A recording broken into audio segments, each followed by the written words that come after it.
the Wacky World of Work. I'm James Tehrani, your host. Today on the program we have a very special guest. His name is Yuchun Lee, and he is an entrepreneur who not so long ago sold his business Unica to IBM for nearly $500 million. Now he's back as CEO of a new company called Allego that promises to help businesses with sales training. Lee was also a member of the famous, or perhaps infamous, MIT Blackjack team, which became the focus of a book and a film starring Kevin Spacey. Thank you so much for joining me today, Yuchun. My pleasure. Before we begin with the interview, I thought it would be fun. I do have a deck of cards here. I thought maybe we could do a round of Blackjack. Sure. All right, I'm going to shuffle it, and then you watchers at home, we'll give you the reveal at the end of the video, so you have to watch the whole video to find out how well he does. And I have a sprained finger, so my shuffling isn't that great right now. All right. Well, I can't stack the deck, so That's true. It's going to be hard for me to. Even if you don't shuffle, I wouldn't know. His first card is a 4 of hearts. Yep. Dealer gets a 4 of spades. Oh, you got a good one. I will double down on that hand. All right. We'll find out whether I win. We'll find out at the very end. Okay, so tell me about Allego and what the name means. Sure. Allego is the Latin root word for the word allegory, which means a story that makes a point. And we're in the business of providing a mobile-based video sales learning platform to help companies train their sales forces and make them productive. Okay. As you know, there's no shortage of players in the training realm. So what does your company do different, or what will your company do differently than the other players out there? Well, one of the things that we all know in the back of our mind is the traditional way of training a salesperson is broken. I mean, the whole idea of flying an entire sales force to some conference somewhere in Boca Raton, Florida, or Las Vegas, and lock them in a conference room for 2 days and put a pipe down their throat and jam them with tons of content and information, and somehow magically expect these guys to go off and remember them and know how to use them for the rest of the year. It's just crazy. In fact, there's a lot of research that shows that in 60 days after those sessions, almost 90% of content they've learned is forgotten, and they go back to selling the same way they've been selling. So we at Allego always think that there's got to be a better way. And some of the insights that we found is that salespeople actually learn better when they are motivated to learn, which means when they're at the point where they're in front of a deal, they really want to know everything about the deal. That's when they're interested in learning. And also, they need help. They need tools to help them practice, help them collect the best knowledge, and that's what we built here. So why focus on sales training? There are so many different avenues for this type of technology. Why sales? Well, we think the most chronic problem is in sales because that is the most expensive training area for enterprise. And it's not just the venue, the events to train them, and the effort is immense. It's also very expensive to bring a sales team out of the field to go through training.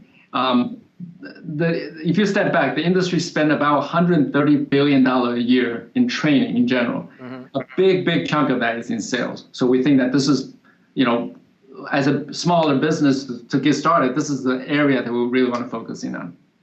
Okay, so why the soft launch? I mean, you've been putting this together for a couple years now, and then all of a sudden, bam, there's a press release, the company started. Most companies kind of go on this big PR stream and say, oh, here you go, 6 months away, 3 months away, but you took a different route. Why is that? We did, and I started other companies before Allego, obviously, and the learning I have there is that there are too many companies that I believe launch way too early in their maturity. Typically, what we see is a company get funding, and then they start to put a big billboard. They send out press release, say we're here, we launched, we got Series A financing, and it's almost like a tree that falls in the forest. It's like nobody cares because you got no customer, you got no product, right? Right. We want to launch when we feel that the world cares. And at this point, if you look at Allego, we launched after almost 3 years in stealth mode. And today we have over 10,000 users on our system. Really? Our customers are 100% renewing their subscription with us. We have over 50 enterprise clients, highly successful, raving fans, that many of them are willing to go on stage and tell others about Allego. That is the right moment where we should be launching, is that when we show the product work, the customer are successful, they're getting value, and the business model is a real one. So why is video so important to learning? Well, you look at YouTube today has 4 billion views a day, and more you're starting to see the trend of video. And the key reason is video is the best form factor for learning. It's visual, it has multimedia, and it's easy. And with these mobile devices that we have in our hands now, it's much easier to consume knowledge through video than it is through other form factors. I mean, not many people, especially salespeople, want to read heavy documents. A video tells a better story and conveys information much faster. Yeah, I've always thought that fun is an important aspect of learning, no matter what you're learning, and you kind of get bogged down in details in these long pamphlets. Exactly. So you've basically, from what I understand, financed this company on your own, but you're a bit of a venture capitalist. So what's the aversion to using venture capital funds?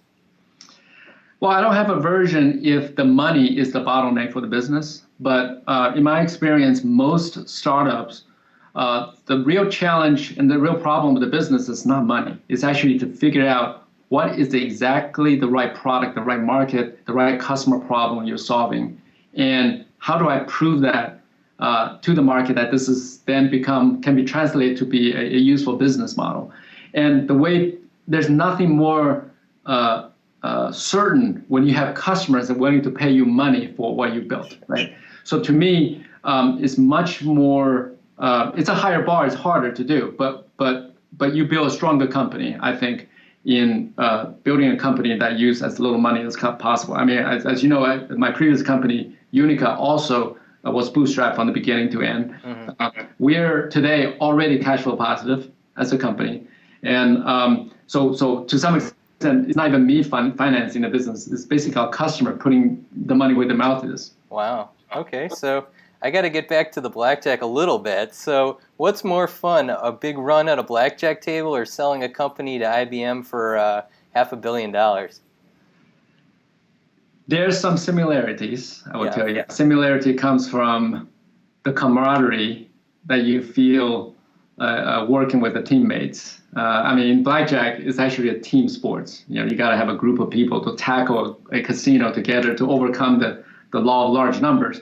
And to some extent, when you build companies, it's the same way. You have a group of talented people, all have common goals, and you're building something bigger than each individual. That's what matters. I think that's what drives people, and success and camaraderie, teamwork is what I think get most people excited. And there's some commonality between the two. And there's risk taking in both, but it's a calculated risk, I would hope. Absolutely. I mean, a lot of people think playing blackjack is gambling. I resent that. I think I hate gambling, frankly, as an individual.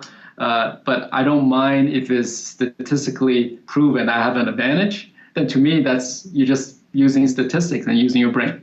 It's different than gambling. Exactly.